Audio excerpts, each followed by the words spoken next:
Welcome to Sorghum Smart Talk. I'm John Duff, NSP Strategic Business Director, coming to you from Lubbock, Texas. It's not snowing here yet, but it is definitely getting cold in other parts of the country. Hope all our producers are able to get their crop out of the field because it is a really good one. I am joined today by Florentino Lopez. It's a distinct pleasure to call Florentino my boss. He's one of the two guys that I report directly to here at NSP and Sorghum Checkoff. And he's got an interesting background. He has done a lot of cool work that makes him a really good addition to Team Sorghum. And he has been here nearly since the beginning of the Checkoff. So he's got some great perspective on the Checkoff, what we do here, and the industry overall. Florentino, welcome. Thanks, John. It's great to be here. Well, I know it's always difficult when we get together like this and have a discussion, but hopefully this goes well. It is. So it's pretty early here. I've got to get here really early to beat you here to the office. Your average entry into the office is 4:47 ish. So you come in pretty early and stay pretty late. So tell me about your background. You've done some really cool things. You came from the swine industry, and you've done a tremendous amount there, and it's taken you internationally, and you've done a lot of cool things that give you great perspective. So tell me about that. It's kind of interesting, John. You know, growing up in South Texas, I never would have assumed that I would have really done all of the things that I've done so far in my lifetime. It's incredible. I mean, as I sit back and I look at coming from South Texas, looking at it overall, and then all of a sudden venturing off into the swine industry, it was something that I really had a deep pleasure, really enjoyed it. I had an opportunity to start work with Dekalb swine breeders at the time. Dekalb swine breeders was an international company. It was really dedicated to producing breeding stock for facilities and really starting that whole thing of consolidating not only the industry but also swine genetics as a whole. So it was an interesting time to work with them and really spread genetics throughout the world. I had the pleasure of really working in the service industry for quite some time along with Dekalb. So it was one of those things that I had an opportunity to visit many different countries on the swine side. From that, really, I started to work with another company, Texas Farm in Perryton, Texas. Texas Farm, of course, was an international company as well. Its background was in Japan, and so its background really was focused on trying to produce premium pork, not only for the domestic market here in the U.S., but also choice cuts that were being sent to Japan. So there was a lot of things that had to take place to do that, not necessarily only looking at the genetic background, but really trying to piece that together with a program that would really kind of influence the consumer to want to utilize that pork versus other pork. And so it was one of those things that we quickly learned that not only having a traceability program, but having a program that was really defined in marketing was extremely critical. So again, it just kind of offered a lot of background in doing many things in agriculture. Of course, my background growing up was in agriculture as well. So it was a wonderful time to kind of share in that.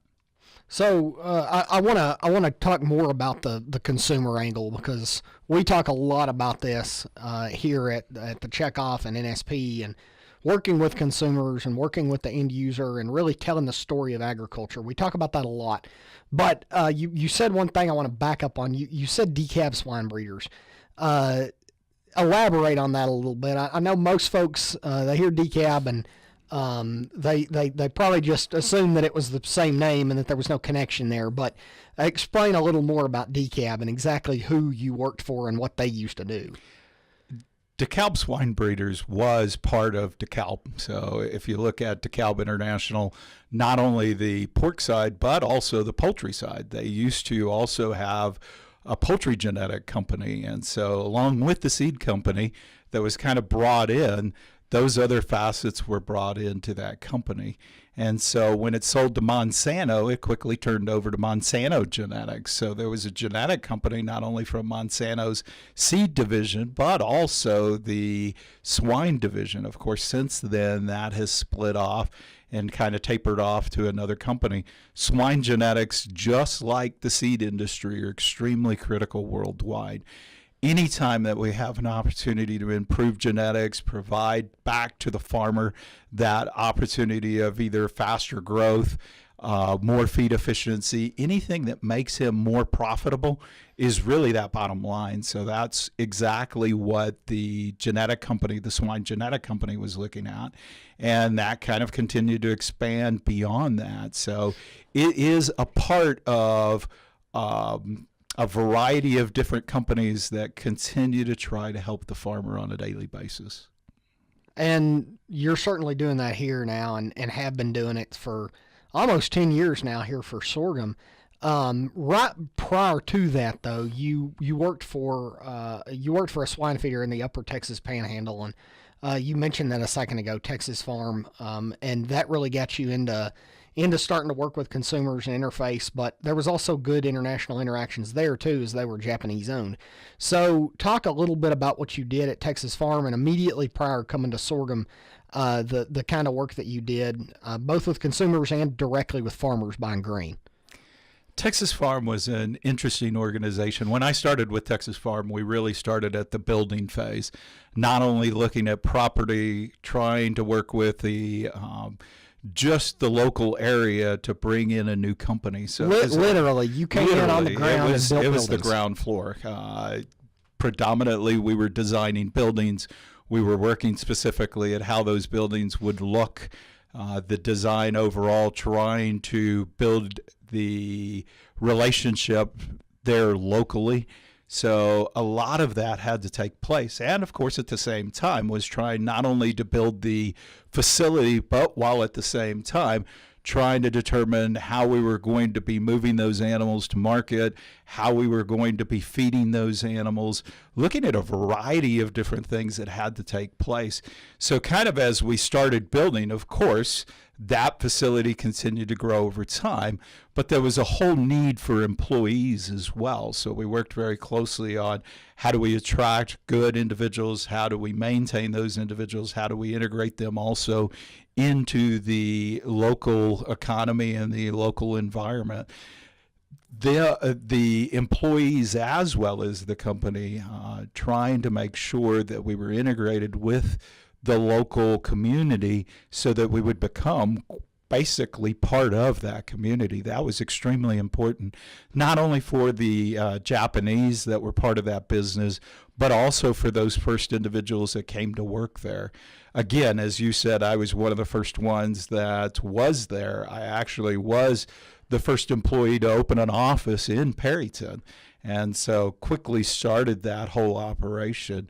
From there, as you point out, of course, there was a lot that was done with the consumer, looking at the consumer, trying to decide specifically on building that relationship. But that came a lot longer into the process. Of course, we had to not only expand the genetics that we had on the facility, but we also had to start production. And basically, when you start looking at building facilities, from that time of building facilities all the way until the time that you have those first animals go to market, it basically was a 2-year run. And so there was a lot of things that had to take place within that time. Of course, you brought up the farmer. We worked very closely. I had a lot of farmer friends, and I still have a lot of farmer friends in Perryton. But a lot of those individuals started to learn exactly how much usage we were going to have, not only of grain, but of other byproducts that would be going into the feed mill. Of course, we built the feed mill there in Perryton, or outside of Perryton, in a smaller town in Farnsworth. And so as we built that, it quickly started to bring in product from the local area as well as from other areas. And so it made that connection of being able not only to see grain from that local area being produced into pork, but it added value specifically into that marketplace so farmers could rely on a steady need constantly. And that's something that's extremely important for farmers, is to have a need. When we talk about building demand here at the Sorghum Checkoff, it's critical. It's always important to make sure that we have supply, but building demand on the backside becomes much more important. Absolutely. Sometimes it's you build it and they'll come. In your case, it literally was you build it and they come, because you literally built buildings. Absolutely. So many times that's how it is in agriculture. If the flag is up there and there's a market for it, folks will buy. You specifically in your work with farmers, you relied on y'all were really aggressive when it came to contracting, and specifically, y'all had acre contracts with active God clauses, that holy grail of contract for farmers. And it worked. You had more grain coming in than you needed, and you were able to sell some back at times. Talk a little bit about that and what that experience of interacting with farmers with that kind of contract did, and kind of how you think about things now. One of the things is, as you look at a farmer background and you look at agriculture in general, the swine side is no different. There's a lot of inputs that have to go into that, and it just so happens that feed grains are a big part of that. And so having that opportunity of knowing what our price was, having that opportunity of knowing that we had a fixed supply coming into the feed mill was critical. It really meant the difference between knowing how our cost of production was going to be, absolutely knowing the quality of grain that we were going to have coming into the facility, building on that relationship, that constant relationship that we had with growers there in the local area. We were in a grain deficit area, and so a lot of that grain was being moved into different facilities, whether it was the cattle industry and beyond. And so it really worked very well for us to maintain that close relationship with the farmer, maintain that close relationship with the with not only with the consumer, but beyond that. All of those things integrated together made sure that we were producing a pork product that was easily accepted into the marketplace. So by making sure that we were able to trace that grain back to the local area, making sure that that grain was quality, making sure that it was going to satisfy the needs of our animals was extremely important. So we constantly did that. And, we were able to acquire a lot of grain in that area just by doing that. And it really wasn't a cost for the company. If we knew how to manage that cost coming back, it was fairly easy for us to be able to value that on the backside. By us being able to take it in, store it, being able to manage that crop was a lot easier, instead of totally relying on just the cash market coming into us from other places. Again, we worked very closely with the elevators. We worked with other local trading companies there within the area to supply much more of the grain that we needed as well. But why not work directly with that farmer to be able to benefit both sides? It's great to have that relationship where both of us could capitalize. And that's really what ended up happening, is not only was the farmer able to take advantage of what we were able to offer, but also the company took advantage of what we were able to offer. So you came to the Checkoff from Texas Farm in 2009. Was that 2009? Correct? 2009.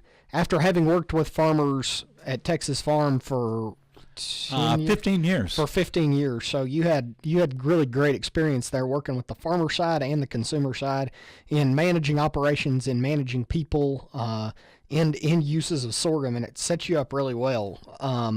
So you came in 2009. What did you do when you first started working for the Checkoff? When I first started here, really one of the parts more than anything was looking at the marketing side. So I came in as a marketing director. So it was fully charged at working and trying, trying to build that connection with the consumer at the end. And I say consumer, when we talk about consumer, I think it's important for us to realize every product that we produce on the farm is going to end up at a consumer, whether that consumer is at the local market and then it quickly washes into another marketplace and then quickly becomes a meat product or becomes a food product that's put in a little baggie and we eat it as chips.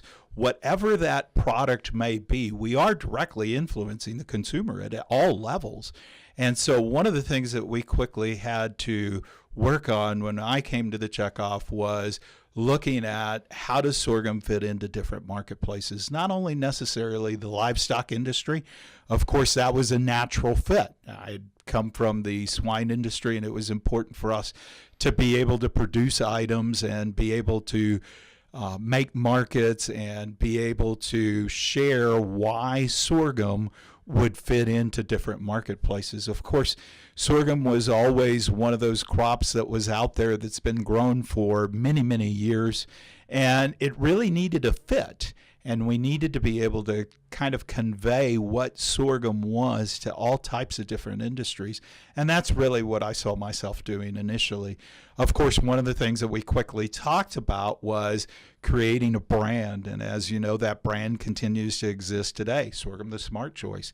That brand was defined at that starting point when I first came in, was looking at how do we create a brand that could be used over a period of time and be able to use not only on the farm side, but being able to be used also as we market grain moving forward. Of course, we talk about Sorghum the Smart Choice and how it fits into the farmer. If we look at it from a farmer standpoint, it does have a lot of components that fit well. By saying Sorghum the Smart Choice, we know that it fits at times when maybe rainfall isn't exactly what we expected. It falls very good in a crop rotation type situation. So we start talking about it being a smart choice in a crop rotation. We talk about it being a smart choice as we look at water demand. We look at it as being a smart choice into the feed industry of satisfying the needs of animals. So if you look at it from a nutrient dense type product, it fits well, not only in the swine industry, but also now that we have new developments from the Checkoff into the aquaculture industry, pet food industry, and beyond.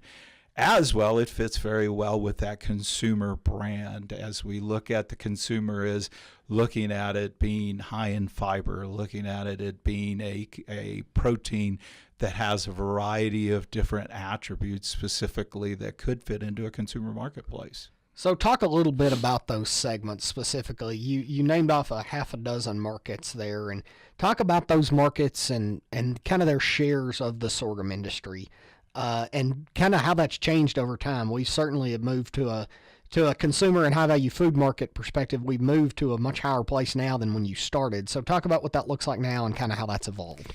You know, one of the things from a market standpoint is we have to quickly realize that initially our market has always been set aside that it pretty much ran on a third. Our market was a third on the international side. It represented a third into the ethanol industry and a third going into livestock.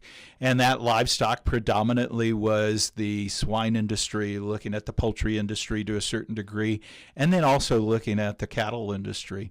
That, of course, continues to evolve. As we looked at it from China, of course, there's many discussions that could happen from the international side. China, for instance, when it came into the market in 2013, quickly became the leading country as far as imports into that country. And so one of the things that we quickly learned was, how do we make sure that we're managing those markets? How do we make sure that we continue to identify them and continue to nurture and grow them? Of course, China influenced not only the marketplace internationally, but it also influenced some of the other markets that we were targeting at that same time. So if you look at our market last year, it basically was represented about 60% going specifically into the export market, with almost all of that going into China. After that, of course, we start seeing not only the livestock industry, but the ethanol industry. But now all of a sudden, we're starting to see a lot more segmentation into other marketplaces. The pet food industry, for instance, buys a large volume of sorghum that goes into premium dog foods. Oftentimes when we talk about a pet food, everyone wants to make sure that their pets are getting a quality diet, and sorghum fits well into that. And so there's been a lot of studies that the Checkoff has been able to fund to hopefully try to develop that industry even further. You know, I mentioned aquaculture earlier, and aquaculture was one of those things that we feel is an important marketplace internationally. Of course, there's a lot more discussion here domestically of how that might fit in, but the international side is critical. And aquaculture specifically is catfish. As we look at bass. as we look at the aquaculture, it could range anything from a fish all the way down into shrimp. And so sorghum has been fed into both of those. We look at Pangasius in Vietnam, catfish type animal or a fish, as well as looking at shrimp that was fed here at Texas A&M. So again, you can look at a variety of different areas for it to fit in. That trial that was conducted in Vietnam, we found out very quickly that sorghum fed into that industry extremely well. Not only did it not create a problem from the quality of the fillet or the product itself going into the consumer, but we quickly learned that the efficiency of that fish coming out didn't change. So we felt like being able to utilize sorghum was an easy fit into that industry, and being able to replace other products, whether those products weren't extremely reliable into that marketplace, or whether that product was something that we could produce and hopefully do differently going into that market. Again, as you said, whether it's the aquaculture, another trial that we did also at that same time was ducks. We not only did meat ducks, but we also did laying ducks, and trying to determine how sorghum fit into that market. Again, we quickly realized from the company in China, we quickly realized that sorghum fed extremely well into that industry, and it could be utilized in their diet. So again, as you start looking at some of those industries, there wasn't any information previous to the Checkoff doing that really a company could rely on to say, let's try sorghum. Let's see if sorghum fits into our diet. Let's see if sorghum can really be utilized as a staple crop into our feed ingredients. And lo and behold, now all of a sudden we see that sorghum fits well into that. And so we're starting to create those different market segments where sorghum could be identified as an ingredient that would fit very well into that marketplace. So I want to back up and talk about how the Checkoff started and kind of history of the program itself. But first, I think this is a really good spot to jump in here and jump ahead 10 or 20 years. You worked with Japanese investors in Texas Farm, and the Japanese, when they do strategic planning, they're thinking 50 years ahead. Most of the people that are involved in those plans won't even be alive when they're making those plans. And that really enabled you, and really made you think ahead a lot. And you really approach that here at the Checkoff. And sometimes you talk about international things, and you talk about food security, and you talk about other countries making strategic investments that will make them more food secure. And that thinking in those terms is really a foreign concept to a lot of people, and especially when you start thinking in those terms like 10, 20, 30 years into the future.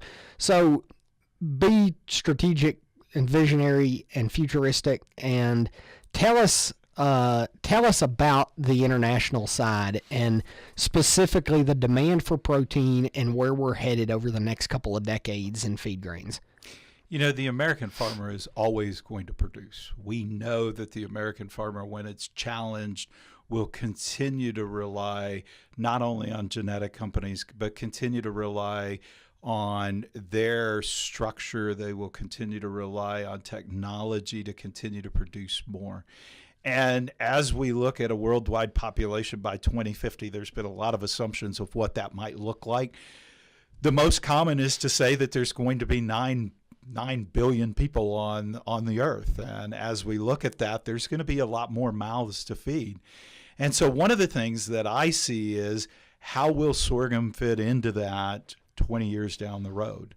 And so we need to make sure that the primary concern of the Sorghum Checkoff is looking downstream at how that farmer is going to be profitable and how he's going to maintain his operation looking forward. He's not only going to rely on sorghum. It would be a mistake for us to think that a farmer is only going to rely on one crop for him to make his future plans on. So we know sorghum's going to be into that rotation, and we see it fitting in extremely well. But we also see other feed grains going into that. But if we look primarily at sorghum and we look at the industry as a whole, one of the things that we can quickly point out is that as the population continues to grow, we're going to need to continue to develop ways that sorghum can be utilized into the feed industry and or into the direct consumer market, whether that is a product that can be taken off the shelf, readily eaten and used as nutrients, or whether that is specifically fed into an animal that will then be harvested later and utilized as a protein source. We need to find those avenues, and I believe that that's really what the Checkoff is striving to do, not only from the consumer side, but also from that farmer side. We talked earlier about looking at the American farmer or the U.S. farmer continuing to increase the yields that he might see, continuing to increase the technology that he's going to be utilizing. We at the Checkoff need to continue to look downstream at what is that technology that he's going to need 5 years, 10 years down the road, and how do we help develop that technology that will end up in his field. And as we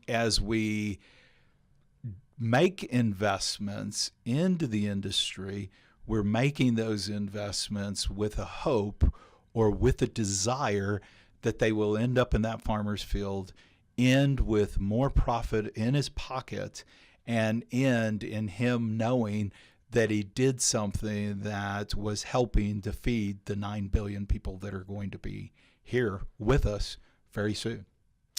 Great. So let's go ahead and back up now. So when did the Checkoff start, and what were the goals at the outset? What were some of those early projects and early activities that we were doing here? You know, one of the things is that as you look at the Sorghum Checkoff when it first started, the one thing that the board, the newest board that started along with NSP's board, there was a vision that was cast. The NSP definitely cast a vision. As they looked at that vision, it was important for them to realize that there wasn't technology that was coming to bear into the sorghum industry. There wasn't those markets that needed to be created. There wasn't as much of a push that needed to exist for sorghum as it moved forward. And so one of the things that quickly became a challenge was, how will we utilize these dollars from the Checkoff or from collections from the Checkoff, from the producer, to really grow that? And so as we looked at technology, as we looked at promotion, as we looked at information, that's really what the desire was from those first initial board members. So if you go back in time, looking at 2008, 2009, when the Checkoff was first started and first developed, although collections took place in that time, really it wasn't until mid-2009 when the board really took shape. The board started specifically looking at, what do we need to do? Initially, of course, it was a free-for-all. The board had many, many different things that they wanted to accomplish. The board really took a wide view and really wanted to change a lot of dynamics. So they kind of threw a large lasso out and kind of saw what they could catch. And so you saw a lot of projects that were being funded by many, many different groups, whether that was both in academia, whether that was in industry, whether that was looking specifically at the consumer side, whether that was looking at the education side. There was just a whole wide loop that was cast trying to find exactly what we could do. And since then, of course, there's been a lot of modifications. There was an initial strategy that was put together. Later on, that initial strategy then created the crop improvement side. It created a renewables division. It created a high-value market segment. You started looking specifically at segmenting areas that could really focus on what is it that we need to do. You actually started to see a board that was so much more receptive on looking at outside help. So they started to rely on people from the outside looking at what will sorghum be? What does sorghum need to be? How can we help the farmer? They started to rely on companies coming to them and working specifically with companies to develop specific products and or specific technology that would roll back to the farm. So again, not only are you seeing that from a market philosophy, but you're also seeing it from a philosophy internally from the Checkoff is evolving into something larger, evolving into something that has a lot more defined program, that has programs that are focused on helping the farmer, that are focused on helping the industry as a whole, helping agriculture as we look at not only the information that's produced, but also leadership, for instance. As we look at the leadership program that was developed by the Checkoff, its intent was to make sure that there was going to be leaders that were going to step into positions not only in the Sorghum Checkoff, but also state boards as we look at those state boards, but also in the ag industry as a whole. We need more leaders that can take that and really let the consumer know what is agriculture, let their neighbors know what is agriculture, what do I do on my farm, and how does it help change the world. That's really what we're trying to convey on a daily basis. And it just so happens that, of course, the Sorghum Checkoff is focused on sorghum. We want the sorghum industry to continue to prosper. We want the sorghum industry to continue to find ways where the farmer can enjoy planting sorghum and reap the benefits of more volume coming from his farm and more profit, while at the same time the consumer reaping the benefits that are produced at a farm level, whether it's going into an animal that will then be harvested or whether it's going directly into a product or sold into a foreign country to help feed those individuals as well. That's really what that focus has been since day one. And of course, that evolution has continued to happen throughout that time.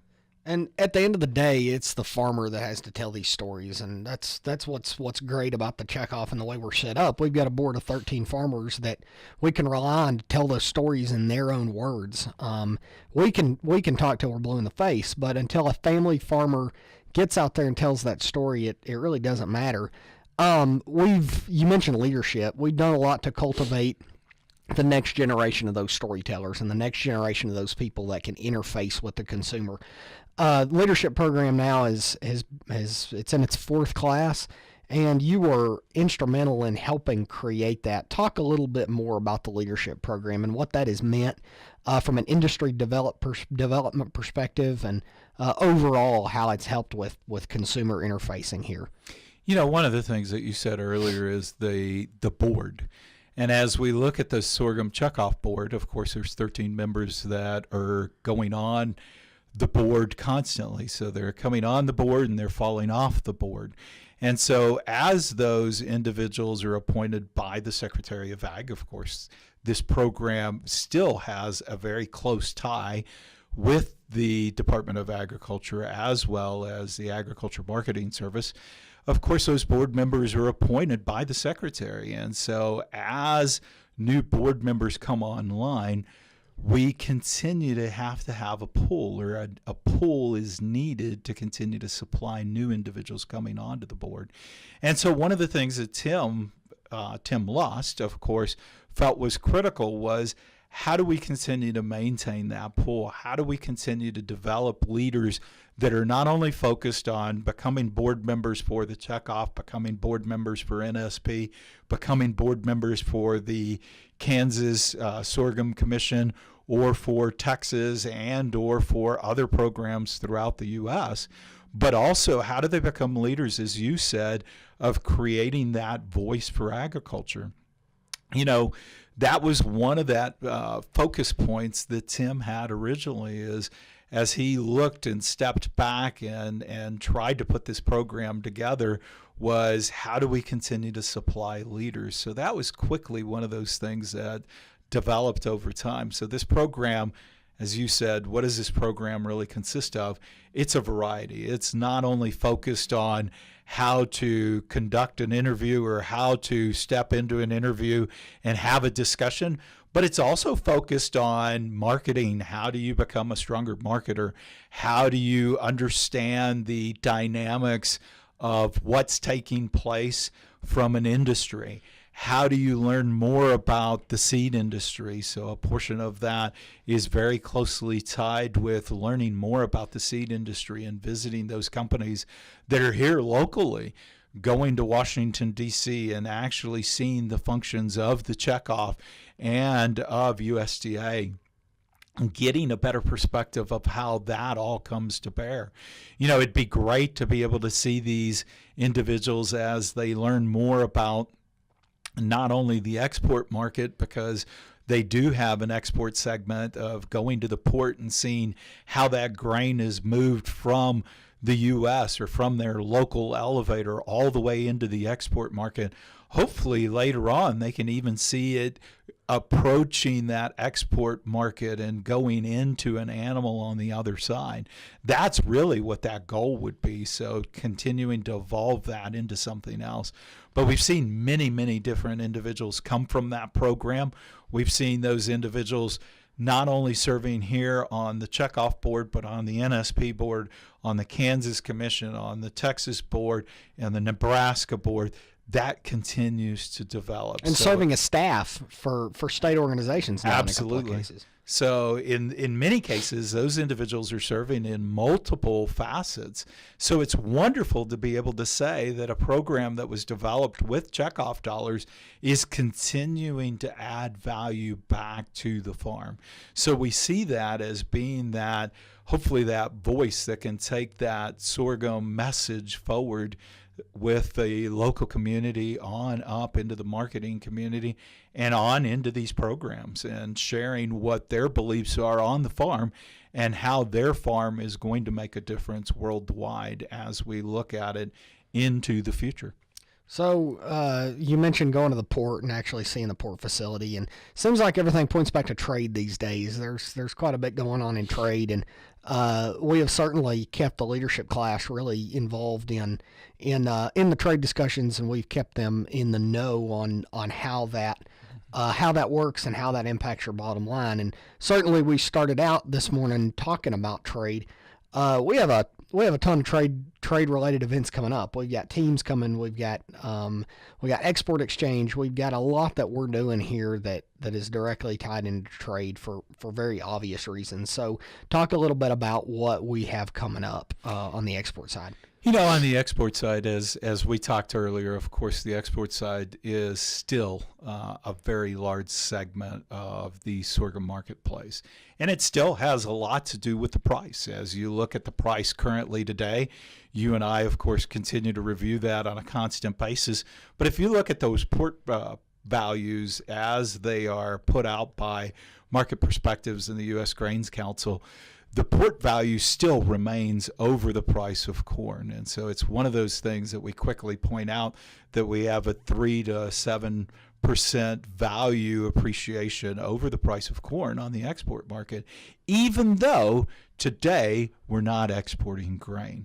So again, by being able to hold that value at the port, we still know that there definitely seems to be a lot of encouragement that the export industry or the export marketplace will come back, and it will see large shares of sorghum moving into other countries. So it's important that we remain engaged. The last thing we want to do is step away from that and take our money and move it somewhere else.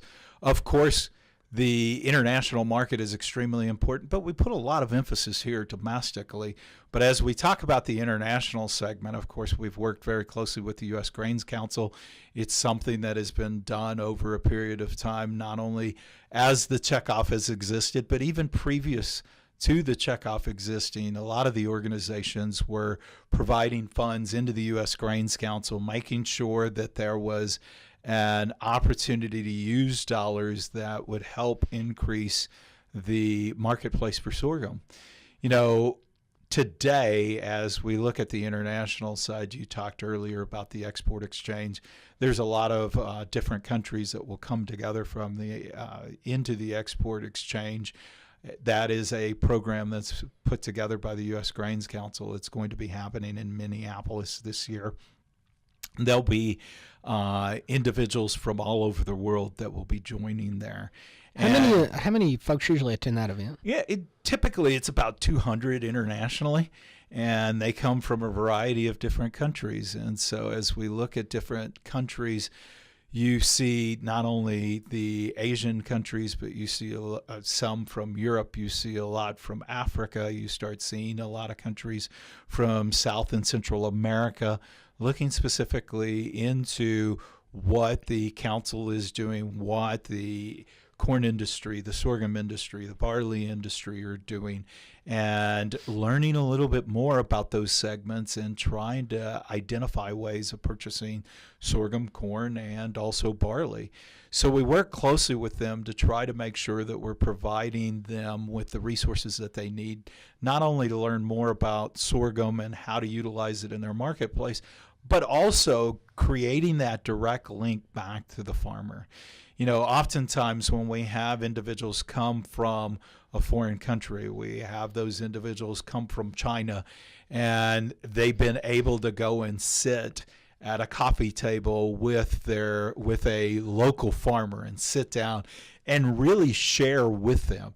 The farmer has that opportunity to share what he's doing on a constant basis and what he's doing to provide that international consumer, that international marketplace with the grain. He's trying to educate those buyers on what he does from a soil conservation side, what he does from water conservation, what he does from technology, how he produces his grain, how that grain is harvested, how that grain flows from his farm into the local elevator, and then into a regional elevator, and then from that regional elevator into an export elevator, and from that export elevator onto a ship, and finally making it to the other side, or making it to that end user. You know, that end user doesn't get to see all of those supply chains, and sometimes he only gets to see the end product. He doesn't get to put a face with that end product.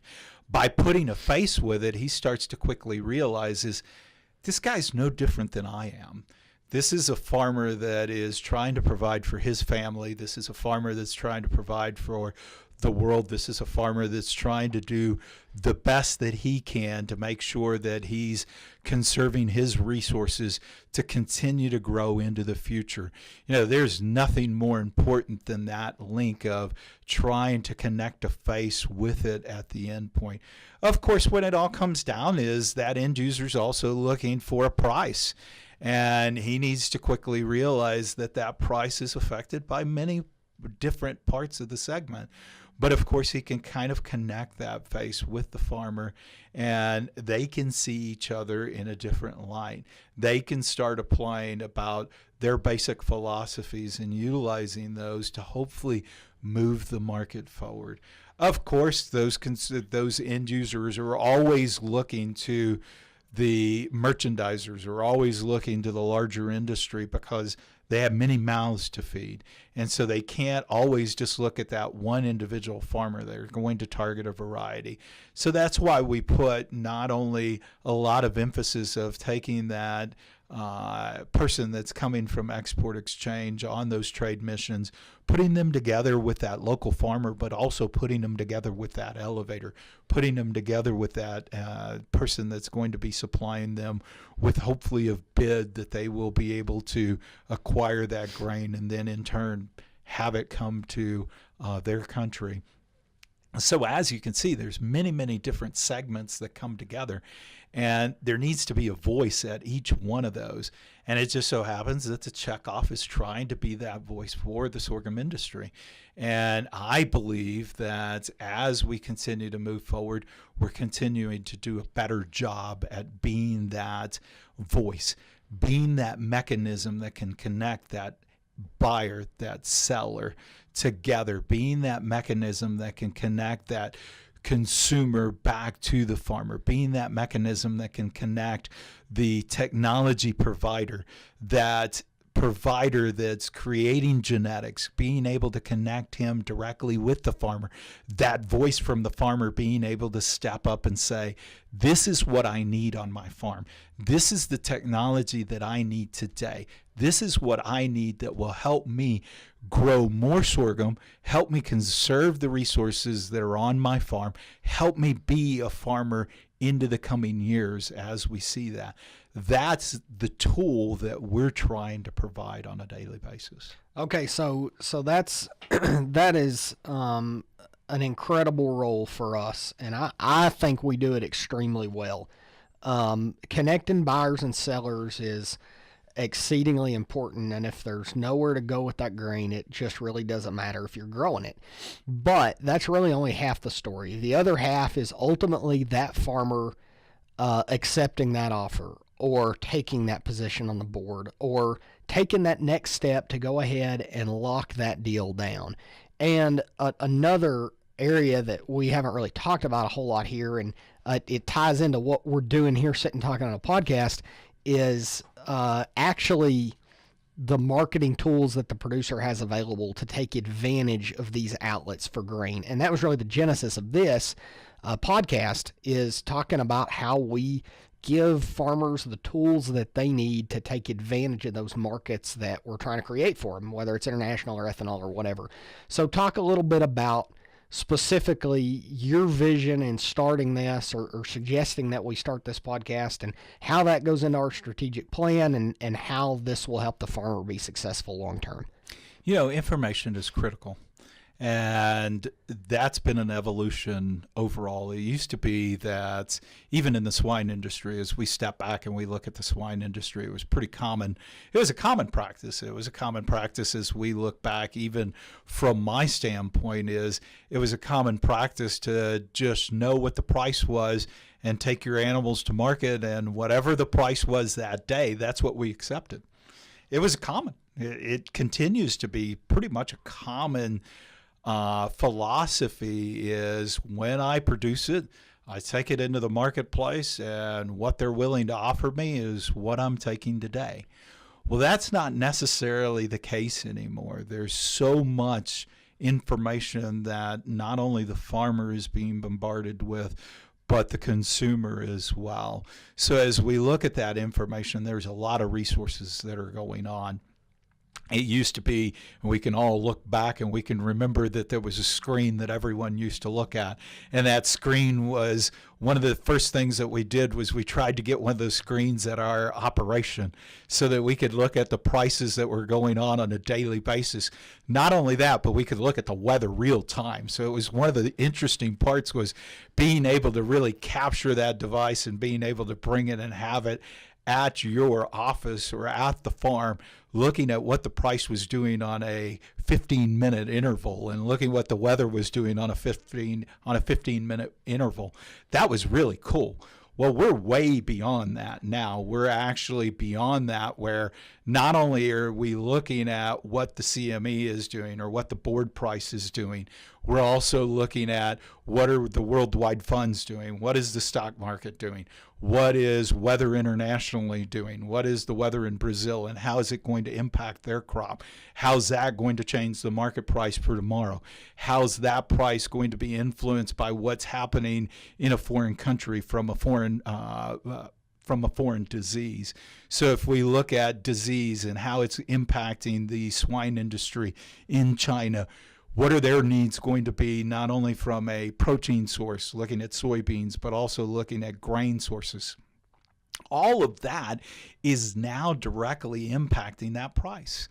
And so all of a sudden we look at, yes, we used to be able to look at what was taking place at our local elevator, and we took it in and we got that cash price, and we were happy because we got a cash price, and that cash price was whatever was the going marketplace, and either plus or minus the basis. And then we really didn't worry about it. We didn't worry about where it was going, what it was doing. And so it was nothing more than us supplying the grain into the market and us receiving the price and being able to capture the price on a cash market. As that has continued to evolve, kind of like what I just said, was being able not only to recognize what was happening internationally, but looking at what are those demand points. Are we influencing demand internationally? Are we transitioning other markets to utilize sorghum? Are we transitioning marketplaces like the ethanol industry to make sure that they're capturing as much value from sorghum as possible? Then now all of a sudden is the farmer is much more readily available to be able to say, what's my local cash price? What's my cash price at an elevator? What's my cash price at a pork facility? What is my cash price or my future price on the board? How might I lock that in? How can I work with a company that maybe provides me with the marketing expertise to maybe lock in that price, or maybe hedge my futures, or looking at contracts to deliver, looking at a whole different mechanism as we price our commodities moving forward. So one of the things that I would quickly say is, as we're evolving on the farm, so too does the price. We evolve because technology is providing us a lot more on the farm. Not only are we looking at auto steer, not only are we looking at no-till practices, not only are we looking at practices beyond those today, we're looking at whether we're utilizing drones to survey our crop. Not only are we looking at drones, but now all of a sudden we're talking about sensors and utilizing sensors throughout the farm. We're using that technology on farm. Why aren't we using that technology when we market? Of course, I'm also saying that there's a lot of farmers that are currently using those technologies. That's awesome. How do we continue to educate more farmers to utilize those same resources to move that market forward beyond where we are today? So it's an evolution. That evolution needs to continue to happen. We're going to continue to find new technology on the farm. And as we find that new technology, and as we produce more, and as you have more supply, we also need to make sure that we're transitioning and making sure that we're selling it for the best price possible. So why not use the technology that's available today to be able to capture the best price possible? So I not only want or encourage us to be able to utilize the best technology on the farm, but I want to utilize the best technology to get the best price possible. And then I also want us to be able to utilize the best technology to create demand worldwide. If we're able to do all of that today, the U.S. American farmer will continue to be the most profitable individual that can be created, or that we can create, or that he can take use of. So those are the things that I feel are extremely valuable, is how do we continue to utilize those resources so that we are the marketplace for grain. The U.S. is and will be the marketplace. So how do we continue to encourage the farmer not only to use that technology, but also use the technology on the marketing side as well? So that's a great segue into a wrap up here. Let's fast forward 10 years or 15 or 5 or whatever. The Checkoff board is undergoing a strategic planning process right now, and we've talked a lot about putting a goal on what we're doing. So we're going to yield 100 bushels by 2035 or whatever on average. So talk about where we're headed as a Checkoff and as an industry over the next, pick your number of years. As you look at the industry, and a lot of individuals will talk 2050 or 2025 or 2030. I guess that first transition is 2030, as the number is supposed to reach 8 billion people on Earth. And that first transition, of course, there's going to be more need. And you see an evolution of technology taking place.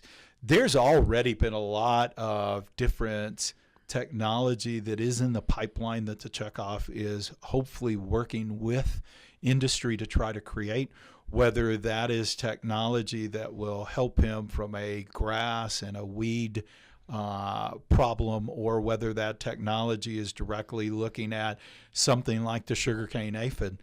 How are we going to influence that over a period of time?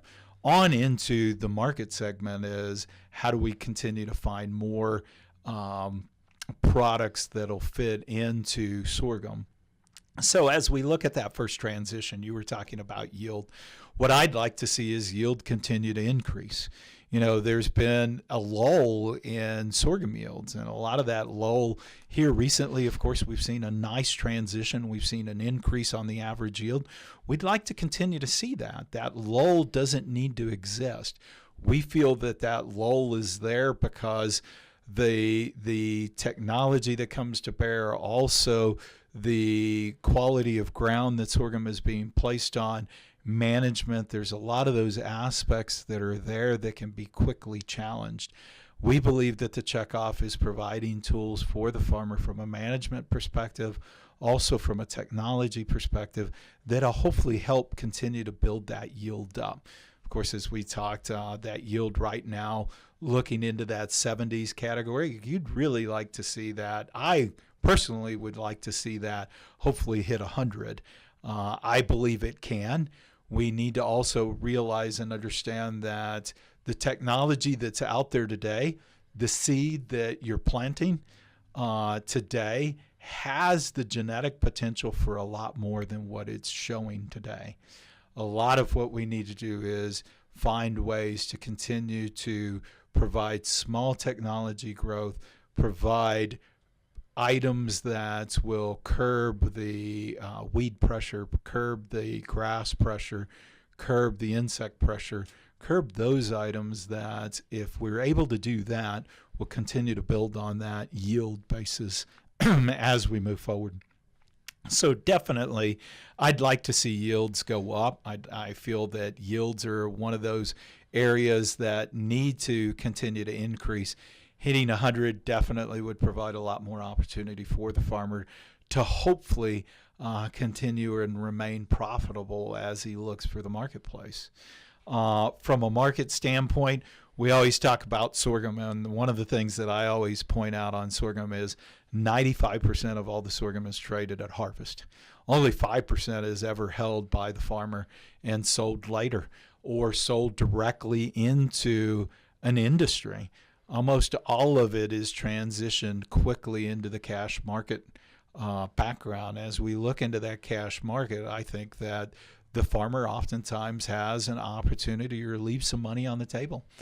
I believe that as we look at all farming enterprises, whether it's looking at sorghum, whether it's looking at corn, whether that's looking at soybeans, you're going to continue to see an evolution on marketing. Marketing is going to be continue to focus on how that farmer is going to maintain some of his stored grain, how he's going to sell it into the marketplace, how he might look at his product being valued differently than another farmer, another segment. He's going to be looking at traceability. He's going to be looking at a farmer's going to be looking at that from a traceability standpoint. They're going to be looking at it from a higher value. How is my soybean that is bushel weight, a little bit better bushel weight, whether it's a little bit better protein, how do I have it segmented off to where I can sell it directly into an end user and reap some of those benefits back onto the market, back onto my farm directly. So I believe that you're going to start seeing that transition, that farmer is going to kind of evolve into more of a marketing expert. We talk about the farmer being only a farmer. A farmer is way beyond a farmer. We're not looking at a farmer as just planting my crop and being able to see it mature, being able to look at it and being able to harvest it and then taking it to the elevator and forgetting about it. It's no longer that. Let's be honest, a farmer is a CEO. A farmer definitely is a CEO. He has employees. He has land. He has debt that he's trying to pay off. He has a family that he's trying to support. He has enterprises that he's trying to support.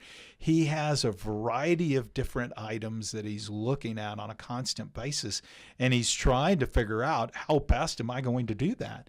And now he's looking at a marketing perspective of, for me to get a better market price, I need to take an active role in my marketing. To take an active role in my marketing, I need to learn as much as I possibly can.